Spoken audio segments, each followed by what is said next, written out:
नमस्कार दोस्तों, आज हम इस वीडियो के माध्यम से जानेंगे कि जो हम मेडिकल बिल क्लेम करते हैं उसका बिल क्लेम करने से लेकर अकाउंट में पैसे क्रेडिट होने तक कितने स्टेक होल्डर्स हैं। और इसके अलावा हम जानेंगे कि आपका बिल जिस लेवल पर पेंडिंग है तो वो लेवल जो है वो किसके अंडर कंट्रोल में है, यानी किनसे आपकी समस्या का समाधान हो सकता है। तो दोस्तों, स्वागत है आपका आपके YouTube channel Ayushman health learn for all में। दोस्तों, अगर आप इस चैनल पर नए हैं तो कृपया चैनल को सब्सक्राइब करें तथा साथ ही साथ बेल आइकन को भी दबा दें ताकि मेरे द्वारा बनाए गए सभी इंफॉर्मेटिव वीडियोज सबसे पहले आप तक पहुंचे। दोस्तों, अगर आपके बिल में गलत डिडक्शन हुआ हो या गलत तरीके से या गलत रिमार्क से आपका बिल जो है वो रिजेक्ट हुआ हो तो कैसे आप जो है अपने बिल के संबंध में कंप्लेन रेज करेंगे, इसके बारे में मैंने डिटेल्स में एक सेपरेट वीडियोस बना रखा है। आप उस वीडियो को चेक कर सकते हैं। उसका जो लिंक है दोस्तों मैं इस वीडियो के डिस्क्रिप्शन में डाल दूंगा। दोस्तों, आगे बढ़ने से पहले हम जानते हैं इस सीएपीएफ आयुष्मान की क्या हिस्ट्री रही है। दोस्तों, आयुष्मान सीएपीएफ योजना जो है वो स्वास्थ्य और परिवार कल्याण मंत्रालय यानी कि ministry of health and family welfare department और राष्ट्रीय स्वास्थ्य प्राधिकरण यानी कि नेशनल हेल्थ अथॉरिटी एनएचए की एक संयुक्त पहल है, ज्वाइंट इनिशिएटिव है।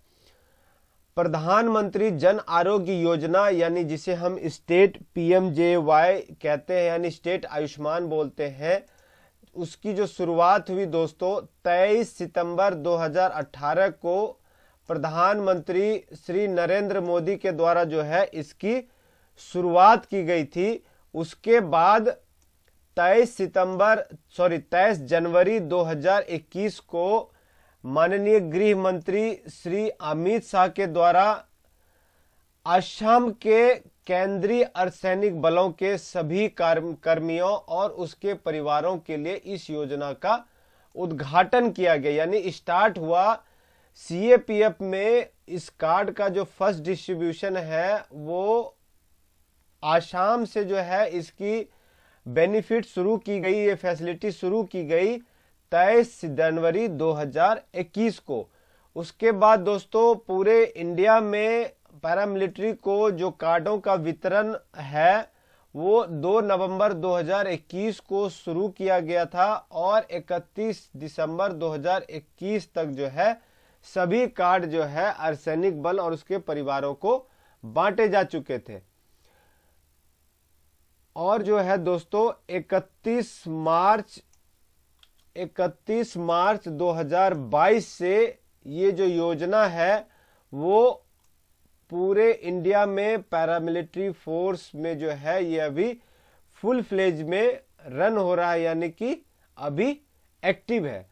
दोस्तों, इसके बाद अब हम जानते हैं कि जो ये सीएपीएफ आयुष्मान है वो जो पॉलिसी है दोस्तों वो है एनएचए की, यानी कि जो ये पॉलिसी बनाई गई है ये एनएचए के द्वारा बनाई गई है। उसके बाद दोस्तों जो इसका एडमिनिस्ट्रेशन कंट्रोल है वो है फोर्स हेडक्वार्टर यानी कि बल मुख्यालय के बाद जो है इसका जो एडमिनिस्ट्रेशन कंट्रोल है वो सभी यानी फोर्स के बल मुख्यालय के पास है। उसके बाद दोस्तों जो आईटी रिलेटेड है यानी कि जो आपका साइट डेवलपमेंट है, जो साइट का डेवलपमेंट है उसमें कोई टेक्निकल इशू आ गई या उसमें कोई भी किसी प्रकार की समस्या आ गई तो उस एप्लीकेशन जैसे एक टीएमएस लॉगिन है, बीआईएस लॉगिन है, इनका जो आईटी रिलेटेड एडमिनिस्ट्रेशन है कि उसमें किसी प्रकार की समस्या होने पर वो एनएचए जो है उसे हैंडल करती है, बग को जो है वो हटाती है। तो दोस्तों इसके अलावा हम जानेंगे कि जो इसके आपका जो बिल है उसका इनिशिएट होने से लेकर के आपके अकाउंट में क्रेडिट होने तक जो है कितने स्टेक होल्डर्स है, यानी ये आप देख सकते हैं पेमेंट ऑफ क्लेम को पेमेंट तक देने के लिए जो स्टेक होल्डर्स है वो 3 स्टेक होल्डर्स है। सबसे पहला है दोस्तों एनएचए। एनएचए जो है दोस्तों आपके बिल को चेक करती है, तो इसमें 2 हैं जो कि एनएचए के अंडर में आपके बिल को चेक किया जाता है। सबसे पहले है दोस्तों सीईएक्स। सीईएक्स यानी कि क्लेम एग्जीक्यूटिव। इसका काम है दोस्तों आपके बिल को मोटा मोटी चेक करके उस बिल को सीपीडी को फॉरवर्ड कर देना है। यानी कि इसका काम है कि जो क्लेम पैनल डॉक्टर है उनको आपके बिल को फॉरवर्ड करने का काम है किसका दोस्तों, सीईएक्स का। उसके बाद जो सीपीडी है वो आपके बिल के सभी डॉक्यूमेंट को चेक करते हैं और आपके बिल के अमाउंट को उस जो आपने जो उसका बिल आपने डाला है वो सही मैच हो रहा है कि नहीं हो रहा है वो काम, और आपके डॉक्यूमेंट्स को चेक करने का जो काम है वो सीपीडी के द्वारा किया जाता है। उसके बाद आता है दोस्तों जो सेकेंड स्टेक होल्डर्स है वो है सीएपीएफ, यानी कि अपना जो फोर्स है वो इसका सेकेंड स्टेक होल्डर है। इसके अंदर दोस्तों एक सबसे फर्स्ट है सैंक्शनिंग अथॉरिटी। सीपीडी के द्वारा अप्रूव होने के बाद ये जो बिल है दोस्तों वो चला जाता है सैंक्शनिंग अथॉरिटी के पास। सैंक्शनिंग अथॉरिटी का काम है आपके बिल को चेक करके डीडीओ के पास भेज देना। अगर सैंक्शनिंग अथॉरिटी और सैंक्शनिंग अथॉरिटी जो है आपके बिल को डीडीओ के पास भेज देती है, या फिर सीपीडी के बाद जो है अगर आपका सैंक्शनिंग अथॉरिटी के द्वारा जो है कुछ कमी पाई गई तो वो बिल अगर या सैंक्शनिंग अथॉरिटी के द्वारा रिजेक्ट किया गया तो वो फाइनल किसके द्वारा रिजेक्ट माना जाता है, डायरेक्टर मेडिकल के द्वारा रिजेक्ट होता है। तो दोस्तों सैंक्शनिंग अथॉरिटी के बाद जो है दोस्तों सभी बिल को जो है डायरेक्टर मेडिकल चेक नहीं करते हैं। डायरेक्टर मेडिकल उस बिल को चेक करते हैं जिसका जो है जो बिल जो है वो रिजेक्ट हो जाता है सीपीडी के द्वारा या सैंक्शनिंग अथॉरिटी के द्वारा, उस बिल को डायरेक्टर मेडिकल चेक करते हैं। इसके अलावा एक लिमिट के ऊपर अगर कोई ट्रीटमेंट है, जो एनएचए की लिमिट से ऊपर अगर कोई ट्रीटमेंट है तो उसका जो अप्रूवल है दोस्तों वो डायरेक्टर मेडिकल ही देता है हॉस्पिटल को। तो दोस्तों सैंक्शनिंग अथॉरिटी से पास होने के बाद जो आपका बिल है वो डीडीओ के पास चला जाता है, जो कि फोर्स का ही एक गेस्टेड रैंक का ऑफिसर होता है, जो कि आपके बिल को फाइनेंशियल जो अप्रूवल है दोस्तों वो डीडीओ से मिलता है। मैं एक बात बता दूं, यहां पर क्लियर कर दो दोस्तों कि अगर आप जिस फोर्स से हैं जरूरी नहीं है कि जो आपका बिल है आपके ही फोर्स के डीडीओ को जाए। ये एक डीडीओ जो है दोस्तों किसी भी फोर्स के डीडीओ के पास में जा सकता है। अगर आप सीआरपीएफ के हैं तो आपका जो बिल है वो एसएसबी के डीडीओ के पास भी जा सकता है, बीएसएफ के डीडीओ के पास भी जा सकता है। ऐसा कोई जरूरी नहीं है कि आपका जो है आपके फोर्स के डीडीओ के पास ही जाए। तो दोस्तों डीडीओ से आपका जब बिल अप्रूव हो जाता है तो यहां पर आपको एक सैंक्शन आईडी जनरेट हो जाता है।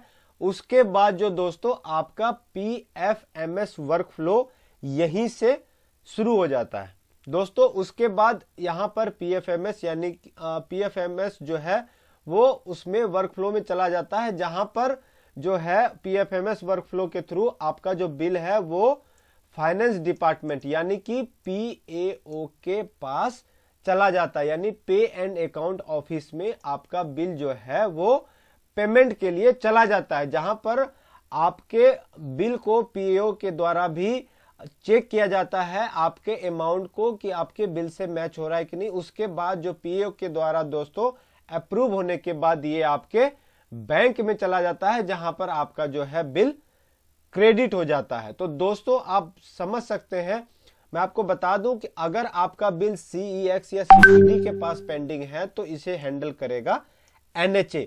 अगर आपका bill sanctioning authority, director medical या डीडीओ के पास है तो इसका जो अथॉरिटी है दोस्तों वो सीएपीएफ है। यानी आपको किसी प्रकार की समस्या होने पर आपका जो समस्या का समाधान है वो आपको आवेदन दे करके ही आपका सॉर्ट आउट होगा, यानी कि कंसर्न सीएपीएफ फोर्स यानी फोर्स हेडक्वार्टर ही जो है आपका आपकी समस्या का समाधान करेंगे। उसके बाद दोस्तों पीएओ में, यानी कि आपका अगर बिल पीएओ में चला गया है तो वो जो फाइनेंस डिपार्टमेंट है यानी कि जो पीएओ है वो वहां पर जाने के बाद दोस्तों समस्या नहीं आती है। जो अगर यहां से आपका बिल अप्रूव हो गया है तो पीएओ से भी आपका अप्रूव ही होता है, नहीं तो पीएओ के द्वारा कभी भी बिल को रिजेक्ट नहीं किया जाता है। ये दोस्तों अगर इनको कुछ कमी मिलती है तो ये वापस जो है आपके बिल को डीडीओ के पास फॉरवर्ड कर देता है।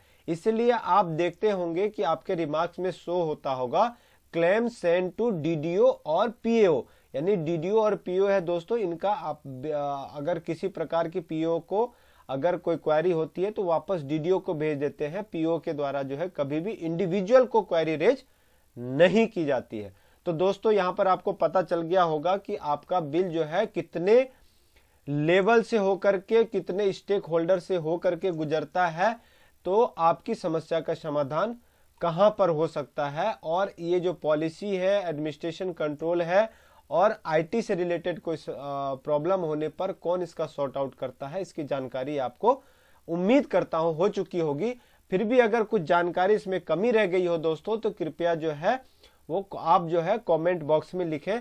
और अगर आपको ये जानकारी अच्छी लगी हो तो कृपया वीडियो को लाइक करें, चैनल को सब्सक्राइब करें तथा साथ ही साथ बेल आइकन को भी दबा दें और दोस्तों के साथ शेयर करें। दोस्तों धन्यवाद। जय हिंद, जय भारत।